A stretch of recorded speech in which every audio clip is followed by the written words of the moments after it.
எக்ஸ்பீரியான debit card இருந்துச்சு. So அத வச்சு என்னதான் பண்ணலான்னு யோசிச்சு பார்த்தா இந்த ஐடியா வந்துச்சு. ஸோ டக்குன்னு ஸ்க்ரீனை டபுள் டேப் பண்ணி ஒரு லைக்கை போட்டுவிட்டு வந்துடுங்க. அப்படியே நம்ம சேனலுக்கு புதுசாக யாராவது இருந்தீங்கன்னா மறக்காமல் நம்ம சேனலை சப்ஸ்கிரைப் பண்ணிவிட்டு வந்துடுங்க. ஃபஸ்ட்டு அந்த கார்டில் எப்படி கோடு போடுறதுன்னா, அந்த ஸ்கேலை வச்சு இப்படி டீ சைஸில் வந்து இது போல் கோடு போட்டுக்கலாம்.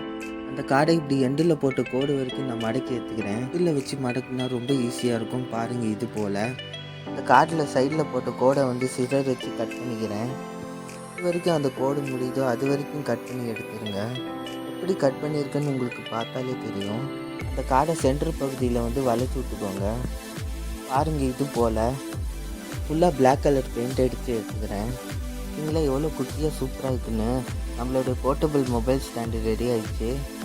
இப்போ நீங்களே பாருங்கள், மொபைல் அதுக்கு மேலே வைக்கிற எப்படி சூப்பராக நிற்குதுன்னு பாருங்கள். எனக்கு ரொம்பவே பிடிச்சிருக்கு. இது எப்படி இருக்குன்னு மறக்காமல் கமெண்ட்டில் சொல்லிவிடுங்க.